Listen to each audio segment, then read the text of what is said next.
આજના આપણા આ લેક્ચરમાં આપણે આંતરરાષ્ટ્રીય વેપારના સિદ્ધાંત એવા નિરપેક્ષ ખર્ચ લાભના સિદ્ધાંતની ચર્ચા કરીશું. આપ સૌ જાણો છો તેમ એડમ સ્મિથ, કે જેમણે અર્થશાસ્ત્રના પિતા તરીકે ઓળખવામાં આવે છે, તેમણે નિરપેક્ષ ખર્ચ લાભનો આ સિદ્ધાંત રજૂ કર્યો હતો. તેમના પ્રસિદ્ધ પુસ્તક ધ વેલ્થ ઓફ નેશન, જેનું પૂરું નામ છે inquiry into the nature and causes of wealth of નેશનમાં તેમણે આ સિદ્ધાંતની રજૂઆત કરી હતી. મિત્રો, આંતરરાષ્ટ્રીય વેપારના આ સિદ્ધાંતમાં જે પ્રશિષ્ટ અર્થશાસ્ત્રીઓ છે, જેમાં શીર્ષ નામ એડમ સ્મિથનું છે, તેઓએ આંતરરાષ્ટ્રીય વેપારની બહુ પૂરજોશથી તરફેણ કરી હતી. એની પાછળનું મુખ્ય કારણ તેમના પહેલા જે વેપારવાદ રહ્યો, એમાં એક કન્સેપ્ટ એ પ્રબળ બન્યો કે યુરોપના મોટા ભાગના દેશોએ દરિયાઈ માર્ગે દુનિયાના આફ્રિકા અને એશિયાના અનેક દેશો જે ગરીબ છે, જેમની પાસે આર્થિક અને શસ્ત્ર સેના ઓછી છે, તેવા દેશોને, સંસ્થાનવાદી દેશોને ગુલામ બનાવી તેમાં મોટા પ્રમાણમાં દ્રવ્યનું અપહરણ કરવું, સોનું બની શકે એટલું ભેગું કરવું, તે વેપારવાદના મહત્વના સિદ્ધાંતોમાંનું એક હતું. આ વિચારધારા સમગ્ર યુરોપમાં ખૂબ પ્રબળ રહી હતી અને તે જ વિચારધારા અંતર્ગત ફ્રેન્ચ, જર્મન, પોર્ટુગીઝ, ડચ, હોલેન્ડના વલંદાઓ એટલે કે અને બ્રિટિશ લોકોએ સમગ્ર વિશ્વમાં પ્રયાણ કર્યું હતું અને વિવિધ દેશોમાં પોતાની કોલોની સ્થાપી હતી. આવો જ પ્રયાસ તેમણે ભારતના સંદર્ભમાં પણ કર્યો અને એક સમયનું the country of a golden sparrow એટલે કે સોનાની ચીડિયા તરીકે ઓળખાતો દેશ અંગ્રેજોના ભારત છોડવા સુધી એ વિશ્વના મોટા ભાગના ગરીબ દેશોની શ્રેણીમાં આવીને ઊભો રહ્યો. ઘણા ઇતિહાસકારો આજે પણ તેવું પ્રબળપણે માને છે કે યુરોપિયન દેશોની ચમક આજે તમે જુઓ છો, તેની પાછળ ભારત જેવા કેટલાય ગુલામ રાષ્ટ્રોનું લોહી રેડાયેલું છે. એટલે આ જે મર્કેન્ટાઇલ વેપારવાદની જે વિચારધારા હતી, તે વિચારધારાથી એડમ સ્મિથ પણ બહુ પ્રભાવિત હતા અને તેઓ દ્રઢપણે માનતા હતા કે વિશ્વના દેશોનું કલ્યાણ તે વેપારથી થશે, આંતરરાષ્ટ્રીય વેપારથી બંને દેશોને લાભ થશે અને કુલ ઉત્પાદનમાં પણ વધારો થશે. એમણે શ્રમ વિભાજનને પણ પ્રોત્સાહન આપ્યું હતું અને માટે જ આંતરરાષ્ટ્રીય વેપારનો પાયો નાખનાર અર્થશાસ્ત્રી તરીકે એડમ સ્મિથનું નામ મિત્રો લેવામાં આવે છે. એડમ સ્મિથે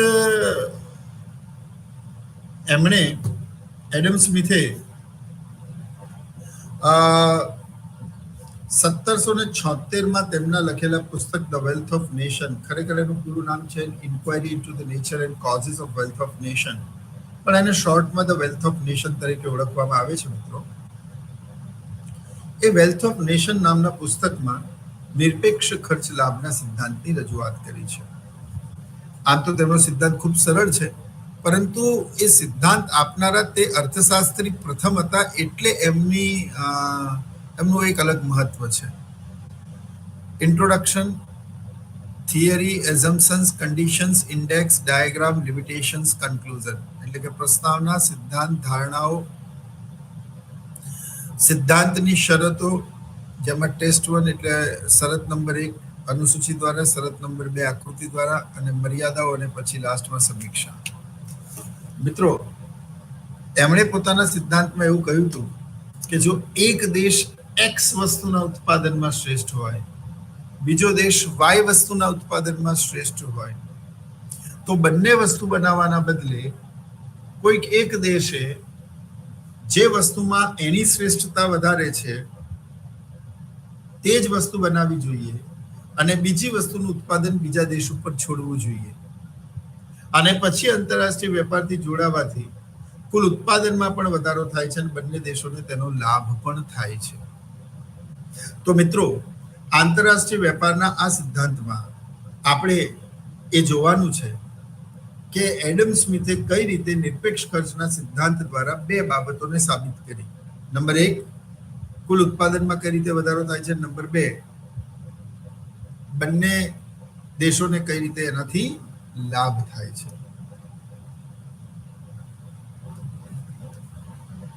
એડમ સ્મિથનો નિરપેક્ષ ખર્ચ લાભનો આ સિદ્ધાંત એ અમુક ધારણા ઉપર રચાયેલો છે.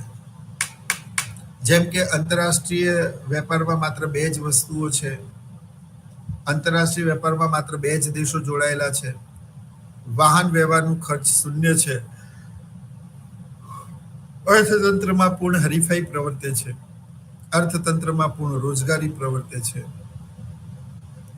સાધનોની કાર્યક્ષમતા એક સરખી છે, ઉત્પાદનના સાધનો એક દેશમાં સંપૂર્ણ ગતિશીલ અને બીજા દેશમાં સંપૂર્ણ અગતિશીલ છે, ઉત્પાદનમાં સ્થિર પેદાશનો નિયમ કામ કરે છે, પછી સરકારના હસ્તક્ષેપનો અર્થતંત્રમાં અભાવ છે અને અર્થતંત્ર વેપાર ચક્રોની અસરોથી મુક્ત છે. આ ધારણાઓ છે, પણ આ ધારણાઓને આપણે સમજવી પડશે. કોઈ પણ અર્થશાસ્ત્રી પોતાના સિદ્ધાંતની સમજૂતી માટે અમુક પરિબળોને સ્થિર ધારતો હોય છે. એટલા માટે એ સિદ્ધાંતની જે ધારણાઓ છે એ મર્યાદાઓથી અલિપ્ત છે તેવું માનવાને અવકાશ નથી. એટલે આપણે એની ચર્ચા મર્યાદાઓમાં કરીશું. પણ અત્યારે એટલું સમજો કે આંતરરાષ્ટ્રીય વેપારમાં માત્ર બે જ દેશો છે. એટલે એમણે એવું કીધું કે બે દેશો આંતરરાષ્ટ્રીય વેપારથી જોડાયેલા છે. જેમ કે આપણે એવું સમજીએ કે ભારત અને બ્રાઝિલ બે જ વસ્તુઓ છે. એટલે માની લો કે ચા અને કોફી. હવે એડમ સ્મિથે એવું કીધું કે ભારત અને બ્રાઝિલ બે જ દેશો છે, ચા અને કોફી બે જ વસ્તુઓ છે. તો ભારતે ચા અને કોફી બંને બનાવવાને બદલે એ નક્કી કરવાનું કે ભારત બ્રાઝિલ કરતા ચા અથવા કોફી શું બનાવવામાં વધુ શ્રેષ્ઠ છે. જો ભારત બ્રાઝિલ કરતા ચા બનાવવામાં વધારે શ્રેષ્ઠ હોય તો ભારતે કોફી બનાવવામાં પોતાના સાધનો વેડફવાને બદલે માત્ર ને માત્ર પોતાના તમામ સંસાધનો માત્ર ને માત્ર ચાના ઉત્પાદનમાં લગાવવા જોઈએ અને કોફીનું ઉત્પાદન તેમણે બ્રાઝિલ ઉપર છોડવું જોઈએ. તે જ રીતે બ્રાઝિલે ચાનું ઉત્પાદન કરવાના બદલે માત્ર ને માત્ર કોફીનું ઉત્પાદન કરવું જોઈએ, કારણ કે કોફીના ઉત્પાદનમાં બ્રાઝિલ ભારત કરતા શ્રેષ્ઠ છે. અને પછી આંતરરાષ્ટ્રીય વેપારથી જો જોડાશે તો બંને દેશોમાં ચા અને કોફીના કુલ ઉત્પાદનમાં પણ વધારો થશે અને બંને દેશોને તેનો લાભ પણ થશે. મિત્રો, આ જે મહત્વની સમજૂતી તેમણે આપી તેને આંતરરાષ્ટ્રીય વેપારના નિરપેક્ષ ખર્ચ લાભના સિદ્ધાંત તરીકે ઓળખવામાં આવે છે. હવે નિરપેક્ષ ખર્ચ લાભના સિદ્ધાંતમાં આ પણ એક મહત્વની બાબત છે કે ભારતને નિરપેક્ષ રીતે લાભ કઈ વસ્તુમાં છે. તો માની લો કે ભારત પાસે 100 શ્રમિકો છે, 100 લેબર છે. એમાં 50 લેબરો ચામાં રોકાયેલા છે, 50 લેબરો કોફીમાં રોકાયેલા છે. 10 દિવસના શ્રમ બાદ ભારત 40 કિલો ચા અને 20 કિલો કોફીનું ઉત્પાદન કરે છે. જ્યારે બીજી બાજુ બ્રાઝિલ 100 શ્રમિકોમાંથી 50 ચાના ઉત્પાદનમાં લગાવે, 50 કોફીના ઉત્પાદનમાં લગાવે અને 10 દિવસના શ્રમ બાદ બ્રાઝિલ 20 કિલો ચાનું અને 40 કિલો કોફીનું ઉત્પાદન કરે છે.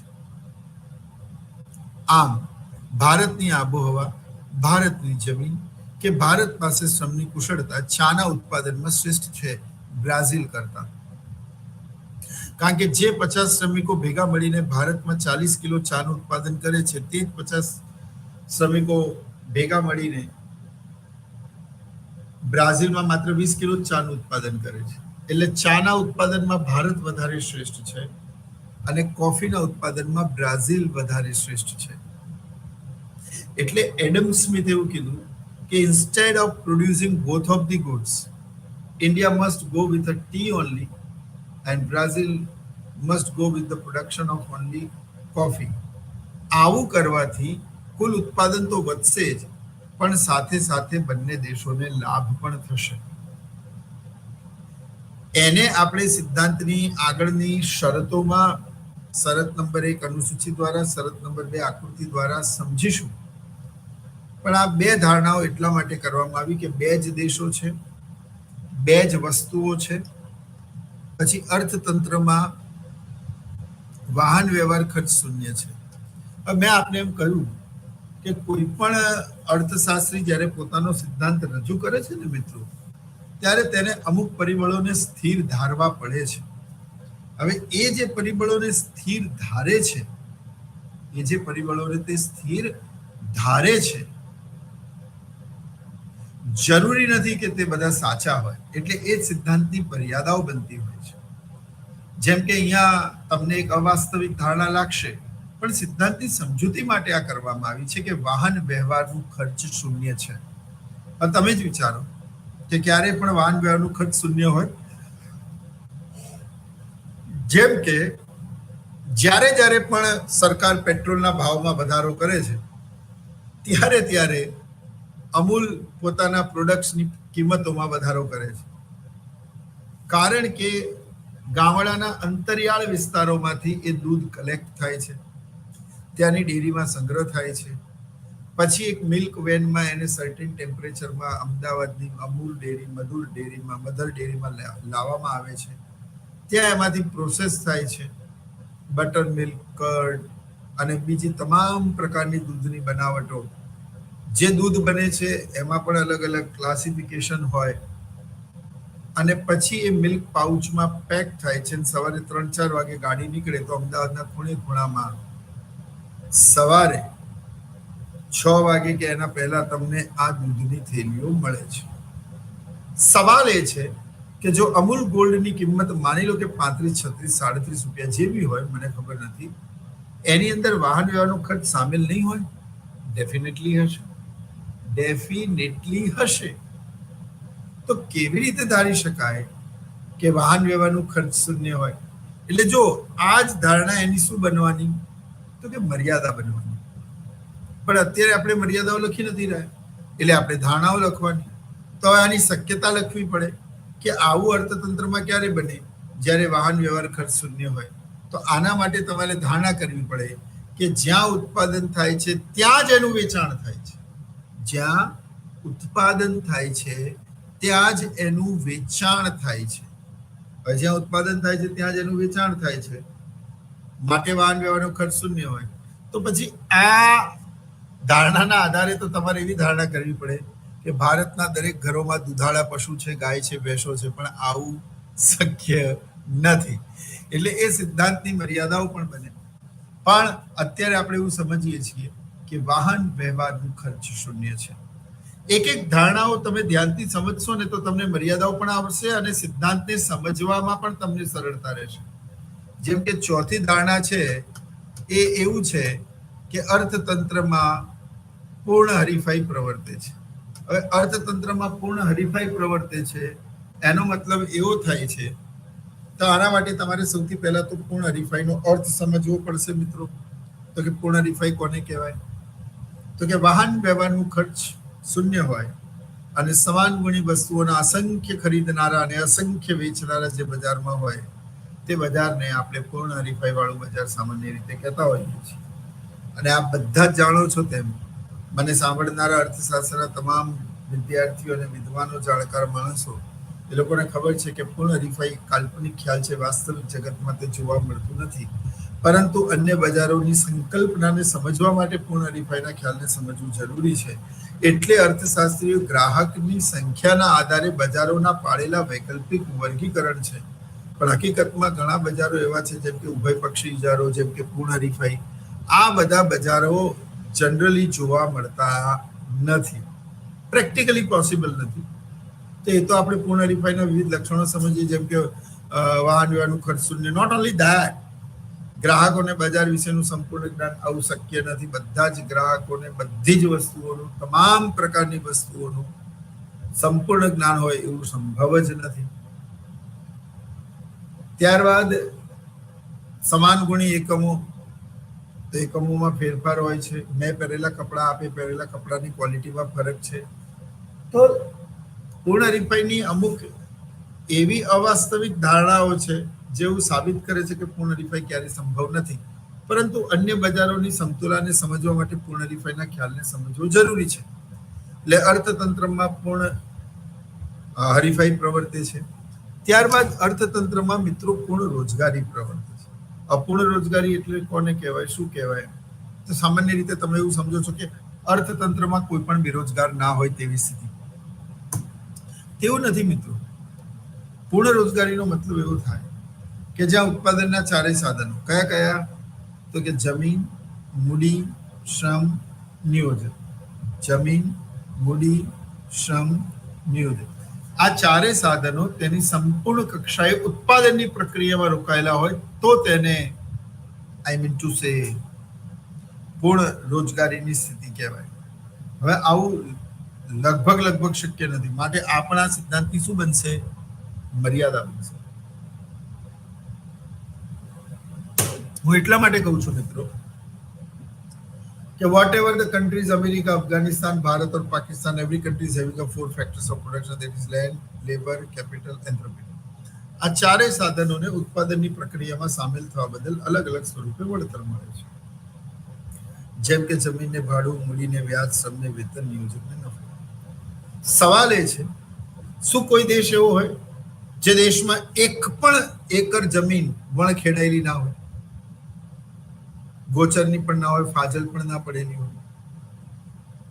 શું આ દુનિયામાં કોઈ એક દેશ એવો હોઈ શકે જે દેશની સંપૂર્ણ મૂડી ઉત્પાદનની પ્રક્રિયામાં રોકાયેલી હોય? આવું સંભવ નથી. મારા તિજોરીમાં, આપના ત્યાં ઘરે ક્યાં એમને એમ પૈસા પડ્યા હશે ઘણા સમયથી, આપણે ઘરે થોડી ઘણી બચતો રાખતા હોઈએ છીએ. એટલે મૂડી સંપૂર્ણ કક્ષાએ ઉત્પાદનની પ્રક્રિયામાં રોકાયેલી હોય તેવું સંભવ નથી. જમીન આપણે સમજી ગયા. શ્રમ ઉત્પાદનની પ્રક્રિયામાં રોકાયેલો હોય તેવું જરૂરી નથી. કેટલી મોટી સંખ્યામાં લોકો બેરોજગાર છે.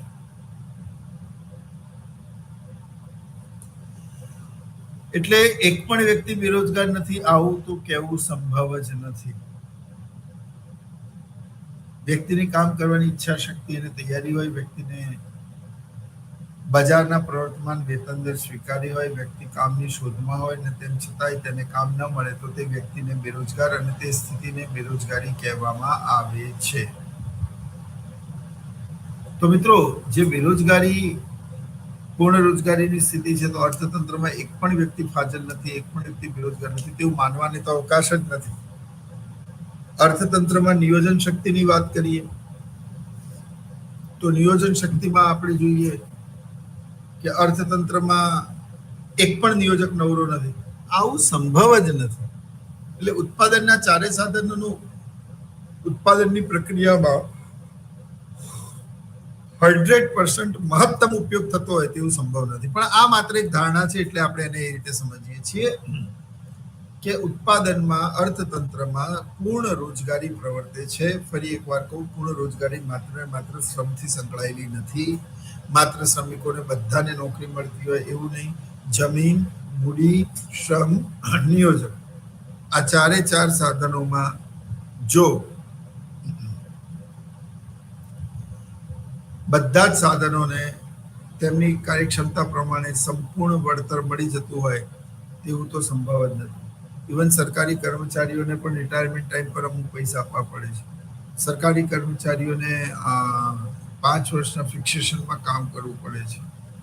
તો મિત્રો, સવાલ એ છે કે અર્થતંત્રમાં જે પૂર્ણ રોજગારી પ્રવર્તે છે એ પણ ધારણા ખોટી છે. બરાબર. ત્યારબાદ અર્થતંત્રમાં સાધનોની કાર્યક્ષમતા એક સમાન છે. હવે આવું કેવી રીતે શક્ય છે મિત્રો? જેમ કે મારી સામે બેસેલા આપ સૌ બધા સ્વયંપ્રભા ઓનલાઈનના ઇગ્નુના સેશનને સાંભળો છો. એક જેવી નોટ્સ હોય, એક જેવું અધ્યાપકો ભણાવે, તેમ છતાં પણ કોઈ છોકરાના 100 માંથી 95, 97, 98, 99 માર્ક્સ આવે અને એક છોકરો ફેલ થઈ જાય. આનો મતલબ એ થયો કે દરેકની લોકપ્રિયતા, દરેકનું સ્ટ્રેન્થ એ અલગ અલગ હોય છે, તેમાં ફેરફારો થતા હોય છે. એટલે શ્રમિકની કાર્યક્ષમતા એક સરખી છે તેવું માનવાને અવકાશ નથી. આપ જાણો છો તેમ દુનિયામાં શ્રમિકોની કાર્યક્ષમતા એક સરખી કેવી રીતે હોઈ શકે? જેમ કે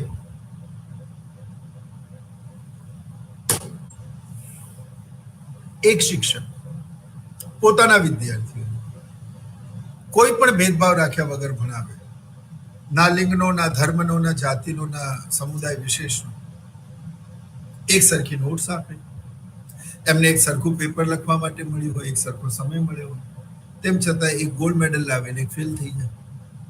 આનો અર્થ એ થયો કે દરેકની વૈચારિક શક્તિમાં, એ લોકોની મેમરીમાં, એ લોકોના ઇન્ટેલેક્ચ્યુઅલ નોલેજમાં ફરક છે. પણ અહીંયા જે રીતે મેં અહીંયા વિદ્યાર્થીઓનું ઉદાહરણ આપ્યું કે એ લોકોની કાબિલિયત, આવડત અને મેમરી અલગ છે, એ રીતે શ્રમિકોની કાબિલિયત, કુશળતા, અનુભવ, જ્ઞાન, એક્ઝિક્યુશન, પ્રેઝન્ટેશન અલગ અલગ છે. પણ સિદ્ધાંતની સમજૂતી માટે એવું ધારવામાં આવ્યું છે કે શ્રમિકોની કાર્યક્ષમતા એક સરખી છે. ખરેખર તે એક સરખી હોતી નથી. દરેક શ્રમિક પોતાનામાં એક વિશિષ્ટ વ્યક્તિ છે. કોઈક ધીમું કામ કરે છે, કોઈક ઝડપથી પતાવે છે, કોઈકની સ્પીડ વધારે છે, કોઈકની સ્પીડ ઓછી છે. એટલે આ બધી બાબતો મહત્વની અને જરૂરી છે મિત્રો. તો અર્થતંત્રમાં પૂર્ણ રોજગારી પ્રવર્તે છે, એટલે કે જમીન, મૂડી, શ્રમ અને નિયોજક, આ ચારે ચાર સાધનો ઉત્પાદનની પ્રક્રિયામાં સંપૂર્ણ રીતે જોડાયેલા છે. જો કે આ ગ્રેજ્યુઅલ પ્રોસેસ છે, એડમ સ્મિથે કહ્યું તેવું એકદમથી નહીં થાય, બરાબર? એટલે એ ગ્રેજ્યુઅલ પ્રોસેસ છે. ત્યારબાદ દરેક શ્રમિકની કાર્યક્ષમતા એક સરખી છે, આપણે ભણી લીધું. ત્યારબાદ મિત્રો આપણે જો ધારણાઓ જોઈએ તો સાધનોની કાર્યક્ષમતા એક સરખી છે. પછી સાધનો દેશની અંદર સંપૂર્ણ ગતિશીલ, પણ બે દેશો વચ્ચે સંપૂર્ણ અગતિશીલ છે. આ બહુ ઇન્ટરેસ્ટિંગ વાત છે કે જમીન, મૂડી, શ્રમ અને નિયોજક આ દેશની અંદર સંપૂર્ણ ગતિશીલ છે. એમને કોઈ પરવાના લેવા પડતા નથી, એમને કોઈ વિશેષ એવા મેમોરેન્ડમ કરવા નથી પડતા, એટલે કોઈક એવી ફરજિયાત પણ નથી. તમારે સુરતના વેપારીથી માલ મંગાવો તો તમે ફટાક દઈને મંગાવી લો છો. તો દેશની અંદર ઉત્પાદનના સાધનો સંપૂર્ણ ગતિશીલ, પણ બે દેશો વચ્ચે સંપૂર્ણ અગતિશીલ છે. એટલે જે વસ્તુનું ઉત્પાદન ભારત કરશે, ભારત જ કરશે, જેનું ઉત્પાદન બ્રાઝિલ કરશે, બ્રાઝિલ જ કરશે, અને વાહન વ્યવહારનું ખર્ચ શૂન્ય છે એવું ધારવા માટે જ આ બધી બાબતો કરવામાં આવી છે કે સાધનો દેશની અંદર સંપૂર્ણ ગતિશીલ, પણ બે દેશો વચ્ચે સંપૂર્ણ અગતિશીલ જોવા મળે છે. From Attock to Cuttack, Gujarat to Guwahati, every person in this world, એ આ ચોક્કસ દાયરામાં સમાયેલું છે, જે આ સિદ્ધાંતી કન્સર્ન છે અથવા આપણા અભ્યાસનો હેતુ જે છે તે વ્યક્તિ. તો ઉત્પાદનના સાધનોમાં દેશની અંદર સંપૂર્ણ ગતિશીલ, પરંતુ જમીન, મૂડી, શ્રમ અને નિયોજક પણ બે દેશો વચ્ચે સંપૂર્ણ અગતિશીલ જોવા મળે છે, બરાબર? અને ત્યારબાદ અર્થતંત્રમાં સ્થિર પેદાશનો નિયમ કામ કરે છે. મિત્રો હકીકતમાં ઉત્પાદનમાં 4 પ્રકારના નિયમો કામ કરે છે, પણ એમણે એવું કીધું કે ઉત્પાદનમાં 3 જ પ્રકારના નિયમો, અને એમાં પણ ખાસ કરીને એક જ પ્રકારનો નિયમ કામ કરે છે, એ છે સ્થિર પેદાશનો નિયમ. ખરેખર આવું સંભવ નથી. અર્થતંત્રમાં સ્થિર પેદાશનો નિયમ, અસ્થિર પેદાશનો નિયમ, સ્થિર પેદાશનો નિયમ, અસ્થિર પેદાશનો નિયમ, નકારાત્મક પેદાશનો નિયમ, અને છેલ્લે નકારાત્મક પેદાશનો નિયમ, છેલ્લે આવકની સર્જન કરવાનો નિયમ, એટલે કે ઘટતી પેદાશનો નિયમ. તો ઉત્પાદનમાં સામાન્ય રીતે તો 4 સિદ્ધાંતો હોય: ઘટતી પેદાશનો નિયમ, વધતી પેદાશનો નિયમ, સ્થિર પેદાશનો નિયમ અને નકારાત્મક પેદાશનો નિયમ. તો તમે ઉદાહરણ દ્વારા સમજો. જેમ કે 10 દિવસના શ્રમિકોએ 10 દિવસ પછી 10 શ્રમિકો ભેગા મળીને 10x ઉત્પાદન કર્યું. તો અહીંયા 1x ની કિંમત છે, એક શ્રમિકની સીમાંત ઉત્પાદકતાની કિંમત છે 1x બનાવવાની. ફરી એકવાર કહું, 10 દિવસના શ્રમ બાદ પેઢીના શ્રમિકોએ x નામક વસ્તુ બનાવી. તો હવે એમાં 10 દિવસના શ્રમિકોએ 10 દિવસના શ્રમ પછી 10 એ વસ્તુ બનાવી. હવે 11મો શ્રમિક આવે તો કુલ ઉત્પાદન વધીને 110 થવું જોઈએ.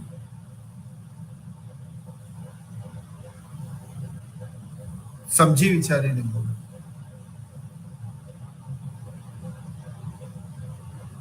તો મિત્રો, પહેલી વાત એ છે કે અર્થતંત્રની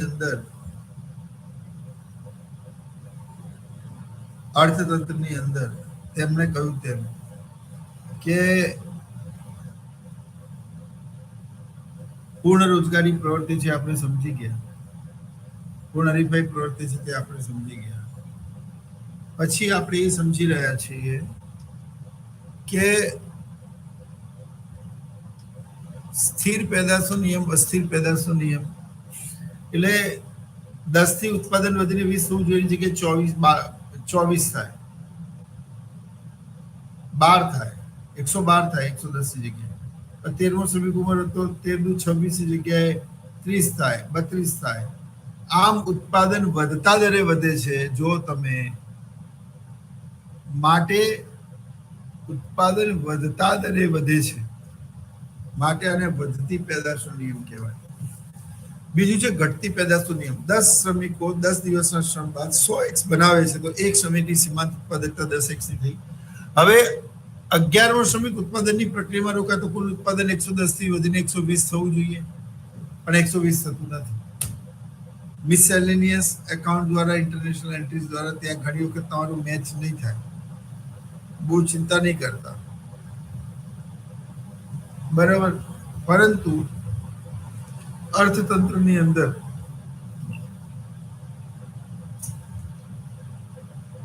ઉત્પાદનના સાધનોમાં સ્થિર પેદાશો નિયમિત કામ કરે છે તે માનવું ખોટું છે. ચલો આપણે એ પછીનું આગળનું જોઈએ કે અર્થતંત્રમાં સ્થિર પેદાશનું નહીં તો શેનું મહત્વ છે. તો સ્થિર પેદાશનું મતલબ અહીંયા તમે સમજો છો એ નહીં. ઉત્પાદનના દરેક સાધનોમાંથી પ્રાપ્ત થતી આવકનો સરવાળો એક સરખો થાય, અથવા તો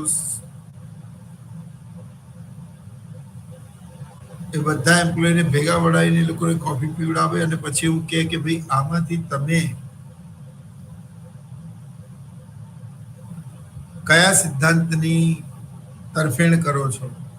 એટલે કે સ્થિર પેદાશનો જે નિયમ છે એ નિયમ એવું કહે છે કે ઉત્પાદન સમાંતર ગતિએ વધે છે. પહેલો શ્રમિક આવ્યો, 10 શ્રમિકો 10 દિવસના શ્રમ પછી 100x ઉત્પાદન કરતા હતા તો એક શ્રમિકની સીમાંત ઉત્પાદકતા 10x ની થઈ. તો બીજા શ્રમિકની આવાથી કુલ ઉત્પાદન 120 થશે, ત્રીજું આથી 130 થશે, ચોથું આથી 140 થશે. આમ ઉત્પાદન સમાંતર શ્રેણીએ વધે છે, એમાં કોઈ પણ પ્રલોભન નથી. એટલે તેને સ્થિર પેદાશનો નિયમ કહેવામાં આવે છે. બરાબર. બીજું છે ઘટતી પેદાશનો નિયમ. ઘટતી પેદાશનો નિયમ એટલે ઉત્પાદનની અંદર 10 શ્રમિકો ભેગા મળીને 10x નું ઉત્પાદન કરે. 11મા શ્રમિકના ઉત્પાદનની પ્રક્રિયામાં આવવાથી કુલ ઉત્પાદન 110 થવાના બદલે 108 થાય. 12મા શ્રમિકના આવવાથી 8 દુ 16 એની જગ્યાએ 14 થાય. 13મા શ્રમિકના આવવાથી 14 ને 6 ઉમેરો 20 થાય, જગ્યાએ 18 થાય, 118 થાય. તો 100 કરતા 108 વધારે, 108 કરતા 120 વધારે, 120 કરતા 126 કે 28 વધારે. આમ ઉત્પાદન તો વધે જ છે, પણ ઘટતા દરે વધે છે એટલે તેને ઘટતી પેદાશનો નિયમ કહેવાય છે. એટલે કે ઉત્પાદન 108 થી 100 થી 108 થયું એટલે 8 જ x વધ્યા. પછી 108 થી 14 થયું તો 6 જ x વધ્યા. 14 થી 18 થાય તો 4 જ x વધે. 18 થી 20 થાય તો 2 જ x વધે. આમ 100 કરતા 120 વધારે જ છે, પરંતુ એ ઘટતા દરે ઉત્પાદન વધે છે. ઉત્પાદન તો વધ્યું જ છે પણ ઘટતા દરે વધ્યું છે, માટે તેને ઘટતી પેદાશનો નિયમ પણ કહેવામાં આવે છે. બહુ મહત્વનું છે, બહુ ઇમ્પોર્ટન્ટ છે આ પ્રશ્ન. બરાબર. એટલે ઉત્પાદનમાં તે ઘટતી પેદાશનો નિયમ કામ કરે છે. પછી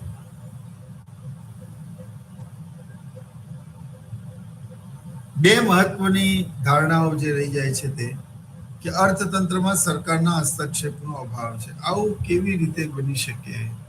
મા બાપ વિનાનું ઘર અને સરકાર વિનાનો દેશ એ ક્યારેય પણ ચાલી ન શકે સામાન્ય રીતે. એટલે અર્થતંત્રની અંદર કે નકારાત્મક પેદાશ, માનો કે 15 શ્રમિકોને રોક્યા બાદ તમારું કુલ ઉત્પાદન વધીને 118 થઈ ગયું. હવે તમે એમાં પણ જો ઉમેરો કરશો તો શું થશે? 118 ની જગ્યાએ 120 આવશે. એટલે માત્ર 2 જ x વધ્યા. પછી 120 નો 120 જ રહેશે એટલે 0 x વધ્યા. આને શૂન્ય પેદાશનો નિયમ કહેવામાં આવે છે.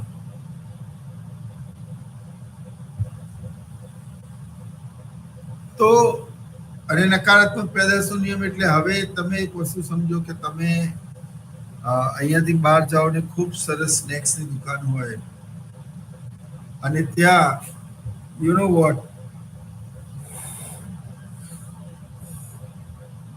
તમે પેસ્ટ્રી ખાવાનું શરૂ કર્યું કે તમે કોઈ જગ્યાએથી પકોડી ખાવાનું શરૂ કર્યું તો પહેલા બાઇટમાંથી મળતો સંતોષ તમારો મેક્સિમમ મહત્તમ હતો. હવે જેમ જેમ તમે ખાતા જાઓ છો તમારું પેટ ભરાતું જાય છે તેમ તેમ દરેક વધારાના કોળિયામાંથી તમને મળતો સંતોષ ઘટતો જાય છે. તેને ઘટતી સીમાંત ઉત્પાદકતાનો નિયમ કહેવાય. હવે આને આગળ સમજીએ. એક સમય એવો પણ આવે છે જ્યારે તમારું સ્ટમક, તમારું ટમી ફિલ થઈ જાય અને પછી તમને અંદરથી એવો મેસેજ આવે મગજ ઉપર કે ભાઈ હવે તું ના ખાઈશ, એટલે તમે તૃપ્ત થઈ ગયા. એને સ્થિર પેદાશ. અને એટલા જ માટે સ્થિર પેદાશ જ્યાં તૃપ્ત થાય છે તે સ્થિર પેદાશ, તે સ્થિર પેદાશ એ અર્થતંત્ર સમતુલામાં હોય છે. પેઢીને મળતી આવક મહત્તમ હોય છે અથવા એને થનારી ખોટ ન્યૂનતમ હોય છે. એ સ્થિર પેદાશનો નિયમ જેવું દર્શાવે છે કે હા હવે આ પેઢીમાં માત્ર આટલા શ્રમિકોની જરૂર છે. જો એ પછી બી તમે શ્રમિકોને એડ કરવાના ચાલુ રાખશો તો ઉત્પાદન વધવાને બદલે ઘટશે અને પેઢીને લાભ થવાના બદલે નુકસાન થશે.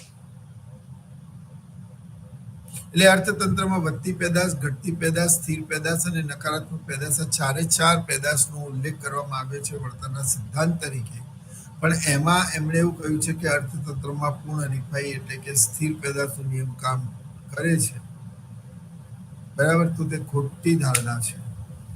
બરાબર. હવે આ થઈ ગયું તમારું. અને પછી એમણે એવું કીધું કે સરકારના હસ્તક્ષેપનો અભાવ છે. તો મેં કહ્યું તેમ મા બાપ વિનાનું ઘર અને સરકાર વિનાનું તંત્ર એ સંભવ નથી ને એવું હોવું પણ ન જોઈએ. આપણને રિપ્રેઝન્ટ કરનાર કોઈ વ્યક્તિ હોવો જોઈએ. ફાઇન. અને બીજું છે કે અર્થતંત્ર વેપાર ચક્રોની અસરોથી મુક્ત છે. मित्रों, जो खिलता है उसका मुरझाना निश्चित है, जो जन्म लेता है उसकी मृत्यु निश्चित है, दिन के बाद रात और रात के बाद फिर सवेरा होता है, जीवन का ये नित्य क्रम सदैव चलता रहता है. જે રીતે આપણા જીવનમાં સુખ દુઃખ આવે છે એ જ રીતે અર્થતંત્રમાં તેજી અને મંદીની ઘટમાળ સતત ચાલ્યા કરે છે. તેજી અને મંદીની આ ઘટમાળને આપણે વેપાર ચક્ર તરીકે ઓળખીએ છીએ. અર્થતંત્રમાં તેજી અને મંદી પણ આવતી રહેશે. બરાબર. એટલે તેની સામે અર્થતંત્ર કઈ રીતે ઊભું રહી શકે છે તેને જોવાની આંતરરાષ્ટ્રીય વેપારની એક નાનકડી મુહિમ છે જેને આપણે સમજવી જોઈએ. ત્યારબાદ અર્થતંત્રની અંદર તમે જોયું તેમ પૂર્ણ રોજગારી પ્રવર્તે છે, પૂર્ણ હરીફાઈ પ્રવર્તે છે, વાહન ખર્ચ શૂન્ય છે. બરાબર. ત્યારબાદ સરકારના હસ્તક્ષેપનો અભાવ છે. તો મિત્રો, યુ નો વોટ, કે આ ધારણાઓને સમજ્યા પછી આપણે આ સિદ્ધાંતની સમજૂતી માટે બે શરતોનું પાલન થવું જોઈએ. બરાબર. નંબર 1, કુલ ઉત્પાદનમાં વધારો થવો જોઈએ અને બંને દેશોને તેનાથી લાભ થવો. તો મિત્રો, સૌથી પહેલા આપણે કુલ ઉત્પાદનમાં વધારો થવો જોઈએ તેને એક અનુસૂચિ દ્વારા સમજીએ. જો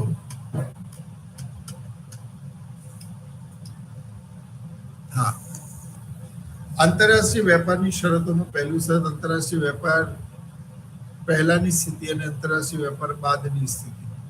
આંતરરાષ્ટ્રીય વેપારમાં માત્ર બે જ દેશો જોડાયેલા છે અને આંતરરાષ્ટ્રીય વેપાર માત્ર બે જ વસ્તુઓનો થાય છે. હવે એમાં લખેલું છે કન્ડિશન નંબર 1 એટલે કે ટેસ્ટ નંબર 1.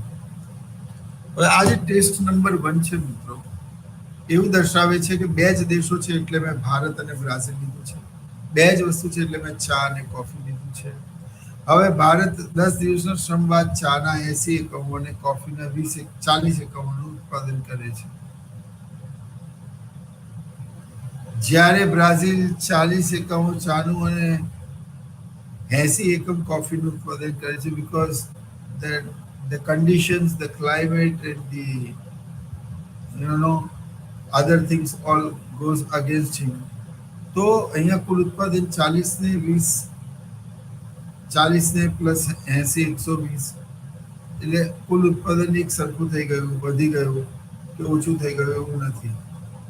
તો અહીંયા ભારત સમતુલામાં રહી શકે, પરંતુ તેને દોરવાની લખવાની રીતમાં ઘણો તફાવત છે. આ તો મેં કીધું તેમ જ ગોઠવાય કે દોરાય, પરંતુ અન્ય કેવી રીતે કરી શકાય એનું કેલ્ક્યુલેશન આપણે સમજી શકીએ છીએ. કે અર્થતંત્રની અંદર મિત્રો, ભારતની જમીન, ભારતના શ્રમિકો અને ભારતનું ક્લાઇમેટ કન્ડિશન્સ એ ચાના ઉત્પાદનમાં વધારે અનુકૂળ છે. 10 દિવસના શ્રમ બાદ ભારતે 80 એકમો ચાનું ઉત્પાદન કર્યું, જ્યારે 20 એકમોનું જ કર્યું, 40 એકમોનું જ કર્યું. એટલે બ્રાઝિલ કરતા ઓલમોસ્ટ 1.5 ગણો વધારો બ્રાઝિલને કોફીમાં થયો, ભારતને ચામાં થયો અને બ્રાઝિલને તેનાથી ઊંધું બિલકુલ, એને કોફીનો થયો. તો હવે એ સાબિત થઈ ગયું કે ભારત વધારે શ્રેષ્ઠ ચાના ઉત્પાદનમાં છે અને બ્રાઝિલ વધારે સેટ કોફીના ઉત્પાદનમાં છે. હવે બંને દેશો એકબીજાની પીઠ થાબડી અને કહીએ કે તારું સિલેક્શન થઈ ગયું, મારું પણ થઈ ગયું. એટલે ભારત માત્ર ચાનું જ ઉત્પાદન કરશે અને બ્રાઝિલ માત્ર કોફીનું ઉત્પાદન જ કરશે. કારણ કે 80 ને 40, 120, 120. બરાબર. એટલે બંનેમાં સરખું છે. પણ જો હવે આંતરરાષ્ટ્રીય વેપાર બાદ ભારત પોતાના સાધનોમાં શ્રમ વિભાજન કરે અને બ્રાઝિલ પોતાના સાધનોમાં શ્રમ વિભાજન કરે, ભારત પોતાના બધા શ્રમિકો સાધનો માત્ર ચાના ઉત્પાદનમાં લાવી દે અને બ્રાઝિલ પોતાના બધા સાધનોનું ઉત્પાદન કોફીના ઉત્પાદનમાં લાવી દે, તો જો ભારતમાં કુલ ઉત્પાદન 800 ગુણ્યા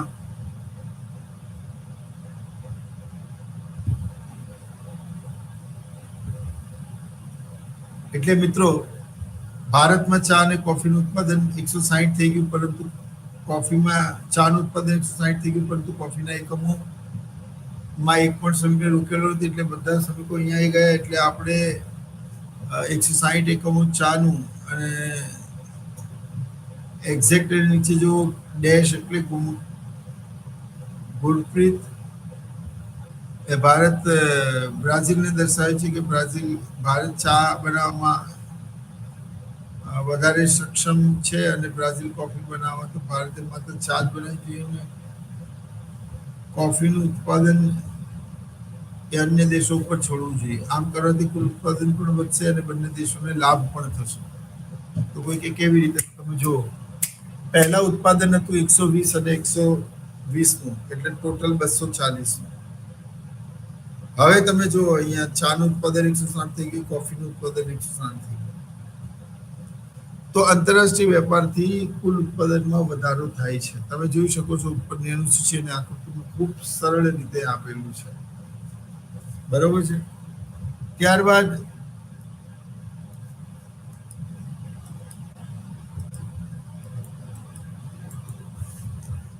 ઓકે, આ બાબતને આપણે એક આકૃતિ દ્વારા સમજીએ.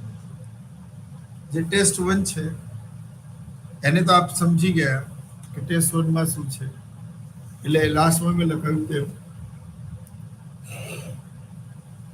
બંને દેશોએ બંને વસ્તુઓનું ઉત્પાદન કરવાના બદલે ભારતે ચાનું ઉત્પાદન કરવું જોઈએ અને કોફીનું ઉત્પાદન બ્રાઝિલે કરવું જોઈએ. પછી બંને એકબીજાને એક્સચેન્જ કરવું જોઈએ તો કુલ ઉત્પાદન વધશે અને બંને દેશોને લાભ થશે. તો ઉત્પાદન વધશે તે શરત ટેસ્ટ નંબર 1 આપણે ઇન્ડેક્સ દ્વારા જોઈ ગયા, પરંતુ બંને દેશોને કેવી રીતે લાભ થશે એ આપણે હવે જોવું પડશે.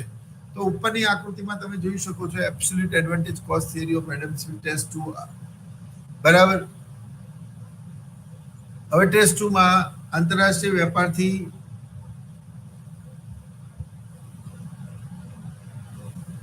ઓકે,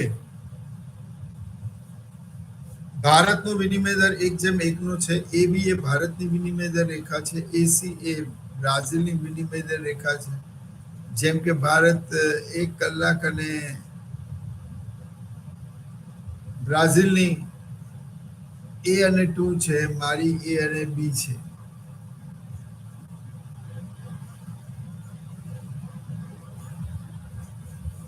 બરાબર. તો આ જે તૂટક લાઈન છે એવું દર્શાવે છે કે બ્રાઝિલ 1 કિલો ચાના બદલે 2 કિલો કોફી આપવા તૈયાર છે, જ્યારે ભારત તો 1 કિલો ચાના બદલામાં 1 કિલો કોફી જ માંગે છે. તો તમે જોઈ શકો છો કે ભારતનો વિનિમય દર 1:1 છે, પણ બ્રાઝિલનો વિનિમય દર 1:2 છે. એટલે જો ભારત માત્ર ને માત્ર ચાનું ઉત્પાદન કરે અને બ્રાઝિલ માત્ર ને માત્ર કોફીનું ઉત્પાદન કરે પછી પરેશ શરૂ કરે, એટલે કે બધાને પરણાવીને જ પછી જ બેસવાનું. આનો મતલબ એ થયો કે ભારત AB એટલે ભારત તમે જોઈ શકો છો આકૃતિમાં AB એટલે ભારત 1 કિલો ચાના બદલામાં 1 કિલો કોફી માંગે છે, જ્યારે બ્રાઝિલ 1 કિલો ચાના બદલામાં 2 કિલો કોફી આપવા તૈયાર છે. તો ભારતનો વિનિમય દર 1:1 છે અને બ્રાઝિલનો વિનિમય દર 1:2 છે. હવે જો વિનિમય 1:1 કરતા વધારે વિનિમય દર અને 1:2 કરતા ઓછું, so it would be a greater than 1:1 and it would be a less than 1:2. એટલે 1:1 કરતા વધારે પણ 1:2 કરતા ઓછું રહે તો મિત્રો એવું થાય કે બંને દેશોને લાભ થાય. આકૃતિમાં તમે જોઈ શકો છો કે નવી જે તૂટક લાઈન છે, બ્રેકિંગ લાઈન, એ 1.5 છે, 1 to 1.5. એટલે બ્રાઝિલ 1 કિલો ચાના બદલામાં 2 કિલો કોફી આપવા તૈયાર હતું, એને હવે 1.5 કિલો જ કોફી આપવી પડે છે. ભારત 1 કિલો ચાના બદલામાં 1 કિલો જ કોફી માંગતું હતું, હવે એને 1.5 કિલો કોફી મળે છે. તો અડધા કિલોનો ભારતને અને અડધા કિલોનો બ્રાઝિલને, એટલે અડધા યુનિટનો ભારતને અને અડધા યુનિટનો બ્રાઝિલને લાભ થાય છે. આમ અહીંયા બીજી શરતનું પણ પાલન આકૃતિ દ્વારા થાય છે કે આંતરરાષ્ટ્રીય વેપારથી લાભ થવો જોઈએ. હવે જે બાબત છે મિત્રો, એ બાબત એ છે કે તમારે આની મર્યાદાઓ સમજાવવાની. જે મર્યાદાઓ છે એમાં તમે ધારણાઓને બિલકુલ ઊંધું કરી દેશો ને મિત્રો, તો તમને મર્યાદાઓ મળશે. જેમ કે ધારણાઓ કઈ કઈ હતી? તો કે ધારણાઓ હતી કે સૌથી પહેલી ધારણા હતી કે અર્થતંત્રમાં માત્ર 2 જ દેશો છે. તો યાર તમે એવું વિચારો કે આ દુનિયામાં 2 દેશો સાથે વેપાર થાય છે. ભારત સાથે કોઈ એક જ દેશ વેપારમાં જોડાયેલો છે. તમારા ફોનની અંદર માત્ર 1 કે 2 જ વ્યક્તિઓનો ફોન છે, નંબર છે, તો તમારી પાસે તમને ખુદને ખબર નથી એટલા નંબરો છે. એટલે આ બધી ધારણાઓ વાસ્તવિકતાથી બહુ દૂર છે. એટલે સિદ્ધાંતની મર્યાદાઓ બને છે. વાસ્તવિકતાથી દૂર કેમ છે? તો તમે જો કે અર્થતંત્રની અંદર પહેલું જે વાક્ય કહ્યું તે માત્ર 2 જ દેશો છે. અરે યાર, ભારતના કેટલા બધા વેપારિક સંબંધો હોય, કેટલા સાથે આંતરરાષ્ટ્રીય વસ્તુઓની આપ લે કરતું હોય, એમને જે વસ્તુ જોઈતી હોય આપણે આપીએ, આપણને જે જોઈતી હોય એ આપીએ, આમ વૈવિધ્યસભર વસ્તુઓનો વેપાર થાય છે. તો આંતરરાષ્ટ્રીય ક્ષેત્રે માત્ર 2 જ દેશો જોડાયેલા છે. ધારણા સદંતર તદ્દન ખોટી છે. બીજું, નંબર 2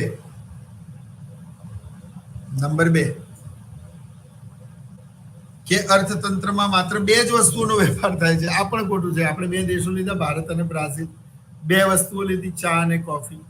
તો બે જ વસ્તુઓ કેવી રીતે હોઈ શકે? ભારત તો હજારો વસ્તુઓની એક્સપોર્ટ કરે છે અને હજારો લાખો વસ્તુઓની ઇમ્પોર્ટ કરતું હશે. માત્ર બે જ વસ્તુઓનો વેપાર થાય છે, તે ધારણા પણ સદંતર ખોટી છે. હકીકતમાં આવું હોતું નથી. પછી ત્રીજી જે ધારણા કરી હતી, અર્થતંત્રમાં પૂર્ણ રોજગારી પ્રવર્તે છે, પૂર્ણ હરીફાઈ પ્રવર્તે. પૂર્ણ હરીફાઈ મેં અગાઉ કહ્યું તેમ એ સંભવ જ નથી. સ્થળની દ્રષ્ટિએ બજારને 4 થી 5 ભાગોમાં વહેંચવામાં આવે છે: સ્થાનિક બજાર, પ્રાદેશિક બજાર, રાજ્ય સ્તરનું બજાર, રાષ્ટ્રીય સ્તરનું બજાર અને આંતરરાષ્ટ્રીય સ્તરનું બજાર. વેચાણની દ્રષ્ટિએ બજારને 2 ભાગોમાં વહેંચવામાં આવે છે: રિટેલ અને હોલસેલ, એટલે છૂટક બજાર અને જથ્થાબંધ બજાર. ત્રીજું જે મહત્વનું છે આપણા માટે, કે હરીફાઈની દ્રષ્ટિએ બજારને 3 ભાગોમાં વહેંચવામાં આવે છે. હરીફાઈની દ્રષ્ટિએ આમ તો 2 જ ભાગોમાં સમજી લઈએ: એક પૂર્ણ હરીફાઈ વાળું બજાર, એક અપૂર્ણ હરીફાઈ વાળું બજાર. અપૂર્ણ હરીફાઈ વાળું બજાર તમે જાણો છો તેમ કે જ્યાં વાહન વ્યવહારનું ખર્ચ શૂન્ય હોય ને સમાન ગુણી વસ્તુઓના અસંખ્ય ખરીદનારા અને અસંખ્ય વેચનારા જે બજારમાં હોય તેને આપણે પૂર્ણ હરીફાઈ વાળું બજાર કહીએ છીએ. પણ વાસ્તવિક દુનિયામાં પૂર્ણ હરીફાઈ જોવા મળતી નથી. આ તો અર્થશાસ્ત્રીએ બજારની સંકલ્પનાને સમજવા અને સમજાવવા માટે પોતાની રીતે બજારને અલગ અલગ પ્રકારોમાં વહેંચ્યા છે. પણ હકીકતમાં તેવું હોતું નથી. જેનું સંપૂર્ણ ઉદાહરણ અને આદર્શ ઉદાહરણ એ તે પૂર્ણ હરીફાઈ છે. અને પૂર્ણ હરીફાઈમાં એવું કહેવામાં આવે છે કે it's a fiction, it is not possible anywhere in the world. But to understand the equilibrium of the other market, we need to understand the concept of the perfect competition first. So એ રીતે એનું importance છે. એકવાર હું કોલેજમાં ભણાવતો હતો તો મેં આ કન્સેપ્ટ જ્યારે સમજાવ્યો ત્યારે મને બહુ કૌતૂહલવશ એક વિદ્યાર્થીનીએ એવો પ્રશ્ન પૂછ્યો કે સર, જો આ દુનિયામાં ક્યાંય સંભવ જ નથી, વાસ્તવિક જગતમાં ક્યાંય છે જ નહીં, તો આપણે કેમ ભણીએ છીએ? તો આપ એને શું કરવા ભણાવી રહ્યા છો? એની ઉપયોગિતા શું છે? એ તો ક્યાંય જોવા જ નથી મળતું. એટલે મેં એવું કીધું, બેટા, આ દુનિયામાં ભગવાન જોવા મળે છે? નથી જોવા મળતા. પણ એવી કોઈક અલૌકિક શક્તિ તો કામ કરે જ છે. એ આપણે તો માનવું જ રહે. તમારી મારી વચ્ચે હવા છે, પણ શું એ દેખાય છે? નથી દેખાતી. તો એનો મતલબ એ નથી કે હવા નથી, હવા છે. તો પૂર્ણ હરીફાઈ એક કાલ્પનિક ખ્યાલ છે, પણ બીજા બજારોની સમતુલાને સમજવા માટે પૂર્ણ હરીફાઈના ખ્યાલને સમજવો જરૂરી છે મિત્રો.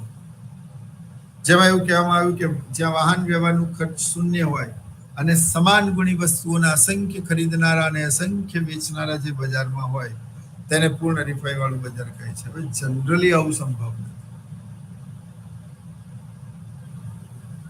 જનરલી આવું સંભવ જ નથી. જેમ કે દરેક વાહન વ્યવહારનું ખર્ચ શૂન્ય, મેં આગળ સમજાવી દીધું. આવું કદાચ શક્ય છે મિત્રો? પછી આની બીજી ઘણી બધી પેલી એ સંકલ્પનાઓ છે પૂર્ણ હરીફાઈની, જેમ કે ગ્રાહકને બજારનું સંપૂર્ણ જ્ઞાન. How come it is possible?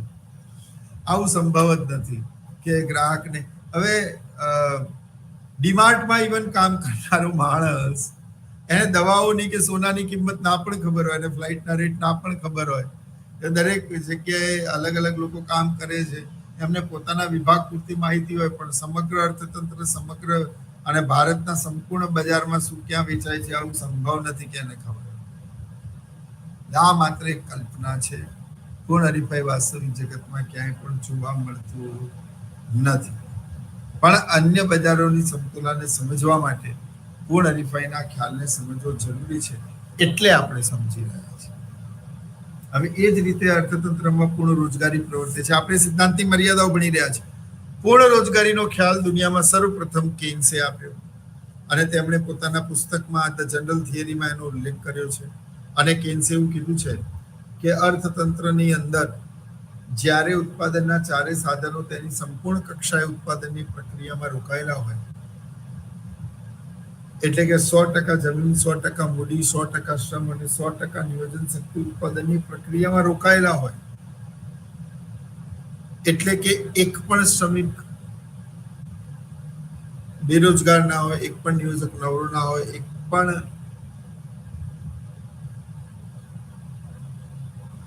નિયોજક એક પણ જમીનનો ટુકડો ફાજલ ના હોય, એક પણ મૂડી વણવપરાયેલી ના હોય, એક પણ નિયોજન શક્તિ વણવપરાયેલી ના હોય,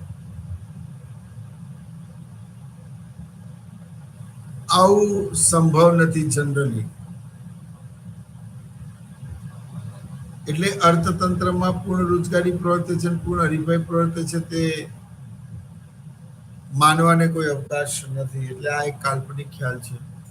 પછીની ધારણા હતી કે અર્થતંત્રની અંદર ઉત્પાદનના સાધનોની કાર્યક્ષમતા એક સરખી છે. આવું કેવી રીતે સંભવ છે? ઉત્પાદનના સાધનોની કાર્યક્ષમતા ક્યારેય સરખી હોય જ નહીં. મેં તમને કહ્યું હતું કે કોઈ પણ અધ્યાપક કે શિક્ષક જ્યારે કોલેજ કે શાળામાં ભણાવે છે ત્યારે તે વિદ્યાર્થીઓમાં કોઈ ભેદભાવ નથી કરતો, ના જાતિના, સમુદાયના, ધર્મ કે ના લિંગના આધારે. બધાને એક સરખું જ પેપર મળે છે, એક સરખી જ બધાને પરીક્ષા આપવાની હોય છે. તેમ છતાં એક છોકરો યુનિવર્સિટીમાં ગોલ્ડ મેડલ લઈને આવે ને બીજો ફેલ થાય. તો આ જે વિભિન્નતા છે, કારણ કે બે કાનોની વચ્ચે દુનિયામાં ભગવાને જે માનવીઓને સ્મરણ અને માનસિક શક્તિઓ આપી છે, એમાં તફાવત છે મિત્રો. નહીં તો બધા એક વ્યક્તિ એક જેવા ના થઈ જતા, તો ડાયવર્સિટી જ ના રહેતી. તો દરેકનું મગજ અલગ છે.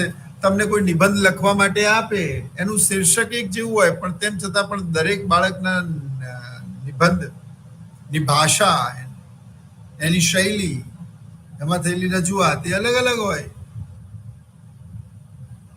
એટલે આ બધી બાબતો પણ મહત્વની છે કે અર્થતંત્રમાં પૂર્ણ રોજગારી પ્રવર્તે છે. ત્યારબાદ અર્થતંત્રમાં પૂર્ણ હરીફાઈ પ્રવર્તે છે, પૂર્ણ રોજગારી પ્રવર્તે છે, ઉત્પાદનના સાધનો સંપૂર્ણ ગતિશીલ છે. હવે ઉત્પાદનના સાધનો સંપૂર્ણ ગતિશીલ કેવી રીતે હોઈ શકે? ચલો, એક જગ્યાએથી બીજી જગ્યાએ શ્રમ જાય કે ના જાય? હંમેશા જાય જરૂરી નથી. કારણ કે ન ભૂલવું જોઈએ કે શ્રમ એક સજીવ સાધન છે. તે લાગણીઓથી બંધાયેલો છે, રૂઢિઓ, પરંપરા, સમાજથી બંધાયેલો છે. જેમ કે અમદાવાદમાં કોઈક 10,000 રૂપિયાની નોકરી કરતો હોય, 15,000ની નોકરી કરતો હોય માની લો, અને 15,000ની નોકરી કર્યા પછી માનો કે એને 20,000નું યુપીમાં કે બિહારમાં ક્યાંક ટ્રાન્સફર મળે, વધારાના પૈસા મળી રહ્યા છે, પણ ઘણી વાર નથી જતું. એટલે ઉત્પાદનના સાધનો સંપૂર્ણ ગતિશીલ છે તેવું માનવાને અવકાશ નથી. બરાબર? હા, આપણે એવું કહી શકીએ કે ઉત્પાદનના સાધનો સંપૂર્ણ ગતિશીલ નથી, પણ આંશિક રીતે ગતિશીલ છે. પછી દરેકની કાર્યક્ષમતા સ્થિર છે, આપણે જોઈ લીધું.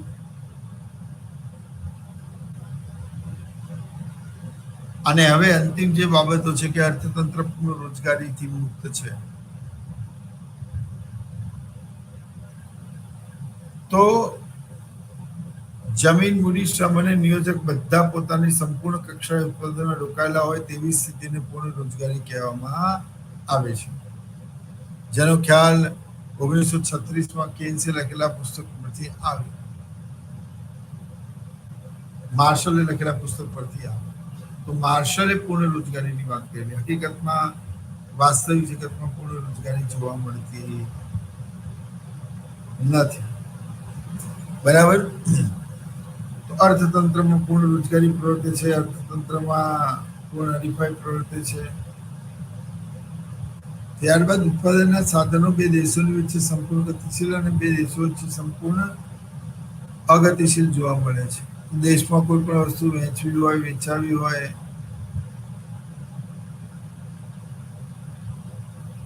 બરાબર, તો અહીંયા ઉત્પાદનના સાધનોની સંપૂર્ણ માહિતી સંભવ નથી ટેકનિકલી રીતે. આ માત્ર એક મિથ છે. વાસ્તવિક જગતમાં તો તેવું જોવા મળતું નથી. પૂર્ણ હરીફાઈમાં ગ્રાહકોની સંપૂર્ણ માહિતી હોય, બજારની સંપૂર્ણ માહિતી હોય, વાહન વ્યવહાર ખર્ચ શૂન્ય હોય, આવું તો સંભવ નથી. એટલે અર્થતંત્રમાં પૂર્ણ રોજગારી પ્રવર્તે છે, ખોટી ધારણા. પૂર્ણ હરીફાઈ પ્રવર્તે છે, ખોટી ધારણા. સાધનો સંપૂર્ણ ગતિશીલ છે, ખોટી ધારણા. ઉત્પાદનમાં માત્ર સ્થિર પેદાશનો નિયમ કામ કરે છે. મિત્રો, ઉત્પાદનમાં સ્થિર, અસ્થિર, ઘટતી અને નકારાત્મક પેદાશનો નિયમ પણ કામ કરે છે. પણ અહીંયા એડમ સ્મિથે પોતાના સિદ્ધાંતને સમજાવવા માટે માત્ર એવું કહ્યું છે કે અર્થતંત્રમાં માત્ર સ્થિર પેદાશો નિયમ કામ કરે છે. હકીકતમાં આવું હોતું નથી. અર્થતંત્રમાં સ્થિર, અસ્થિર, વધતી ઘટતી તમામ પ્રકારની પેદાશો નિયમ કામ કરતો હોય છે. જેમ કે મેં તમને ઉદાહરણ આપ્યું કે તમે 2 દિવસ સુધી જમ્યા ના હોય અને તમે સૌથી પહેલા જ્યારે કોળિયું લો, બાઈટ લો, ત્યારે એમાંથી મળતો સંતોષ મહત્તમ હોય વધતી પેદાશોની. થોડા સમય સુધી બીજા કોળિયામાં ત્રીજા ઓર બી મજા આવે, પણ પછી જેમ જેમ તમારું સ્ટમક તમારા માઇન્ડને મેસેજ આપે that your tummy is getting full, તેમ તેમ ધીરે ધીરે દરેક વધારાના કોળિયામાંથી તમને મળતો સંતોષ ક્રમશઃ ઘટતો જાય છે. અને જ્યારે તમારું પેટ ભરાઈ જાય છે, સ્ટમક ફૂલ થઈ જાય છે, ત્યારે તમે એવું પણ કહો છો કે આઈ એમ ડન, હવે હું આ મારાથી હવે નહીં ખવાય, મેં જમી લીધું છે. મીન્સ વોટ કે અહીંયા તમે સંતૃપ્તિના ઉચ્ચ ધોરણ પર છો તમે, એટલે અહીંયા અર્થતંત્ર સમતોલ છે. જેટલા શ્રમિકો ઉત્પાદનની પ્રક્રિયામાં જોતા હતા એટલા ઉત્પાદનની પ્રક્રિયામાં રોકાઈ ગયા છે. એટલે કે આ સમતુલાની સ્થિતિ છે, જેને આપણે સ્થિર પેદાશો નિયમ કહીએ. હવે પછી પણ તમે શ્રમિકોની સંખ્યા ઉત્પાદનની પ્રક્રિયામાં વધારતા રહેશો તો નફો થવાના બદલે નુકસાન થશે, કારણ કે એ વ્યક્તિ જેટલું કોન્ટ્રીબ્યુશન કરે છે તમે પગાર એને વધારે આપો છો, અથવા એનું કોન્ટ્રીબ્યુશન એને મળતા પગાર કરતા ઓછું છે. તો અહીંયા સ્વાભાવિક રીતે પેઢીને શું થશે? નુકસાન થશે. અને એ પછી પણ જો તમે ઉત્પાદનની પ્રક્રિયામાં શ્રમિકોને રોકવાના ચાલુ રાખો તો તે નકારાત્મક જ બને. બરાબર? પહેલા શૂન્ય થાય પછી નકારાત્મક બને. એટલે ઉત્પાદનમાં સ્થિર, અસ્થિર, વધતી પેદાશ, ઘટતી પેદાશ, તમામ પ્રકારના નિયમો કામ કરે છે. પણ એમણે એવું કીધું છે કે અહીંયા માત્ર સ્થિર પેદાશો નિયમ કામ કરે છે. તે સદંતર ખોટું છે. અર્થતંત્રમાં સ્થિર, અસ્થિર, વધતી ઘટતી તમામ પ્રકારના નિયમો કામ કરતા હોય છે. પછી જે બે વાતો કહી કે અર્થતંત્ર સાધનો ગતિશીલ છે, મેં કહ્યું તેમ જો નહીં છોડનારા અમદાવાદ છોડીને નથી જતા, અને છોડનારાઓ દેશ છોડીને જતા રહે છે. ડિપેન્ડ્સ કરે છે. એટલે સાધનો દેશમાં સંપૂર્ણ ગતિશીલ અને બે દેશો છે સંપૂર્ણ ગતિશીલ છે તેવું માની લેવાને અવકાશ નથી. પછી જે અર્થતંત્રની અંદર વેપાર ચક્રની વાત કરી તો મેં કહ્યું હતું ને, અને હું ફરી વખત કહું છું કે जो खिलता है उसका मुरझाना निश्चित है, जो जन्म लेता है उसकी मृत्यु निश्चित है, दिन के बाद रात और रात के बाद फिर सवेरा होता है, जीवन का ये नित्य क्रम सदैव चलता रहता है. मित्रों, राजा होय के रंग होय, ये धनिक होय के गरीब होय, ये स्त्री होय के पुरुष होय, દરેકને સુખ દુઃખના તબક્કામાંથી પસાર થવું પડે છે. પીડા પણ થાય છે અને આનંદ પણ મળે છે. હંમેશા પીડા જ રહેશે ને હંમેશા આનંદ જ મળશે એવું હોતું નથી. એટલે જે રીતે આપણું જીવન ક્યારે પણ સ્થિર નથી, તે રીતે અર્થતંત્ર પણ સ્થિર નથી. અર્થતંત્રમાં પણ ફ્લક્ચ્યુએશન, તેજી મંદી આવતા હોય છે, જેને આપણે વેપાર ચક્ર કહીએ છીએ. અને છેલ્લું કે સરકારનો હસ્તક્ષેપ નથી હોતો. મિત્રો, મા બાપ વગરનું ઘર અને સરકાર વગરનો દેશ એ આદર્શ સ્થિતિ નથી. અને સરકારનો તો હસ્તક્ષેપ હોય જ, કારણ કે જ્યાં બજાર, અર્થશાસ્ત્રીઓ માને છે કે જ્યાં બજાર નિષ્ફળ જાય છે ત્યાં સરકારની ભૂમિકા શરૂ થાય છે. તો આ સિદ્ધાંતની મર્યાદાઓ હતી. આઈ હોપ તમે ઉત્પાદનનો અને આંતરરાષ્ટ્રીય વેપારનો નિરપેક્ષ ખર્ચ લાભનો સિદ્ધાંત ખૂબ સારી રીતે ભણ્યા હશો, સમજ્યા હશો, શીખ્યા હશો. એટલે આ સિદ્ધાંત આંતરરાષ્ટ્રીય વેપારના ઘણી બધી સમજ તમારી કેળવશે. આવતા લેક્ચરમાં આપણે આ શ્રેણીમાં આગળ તુલનાત્મક ખર્ચ લાભનો સિદ્ધાંત એટલે કે રિકાર્ડોનો સિદ્ધાંત સમજીશું. ત્યારબાદ એક્સર ઓલિવનો સિદ્ધાંત સમજીશું.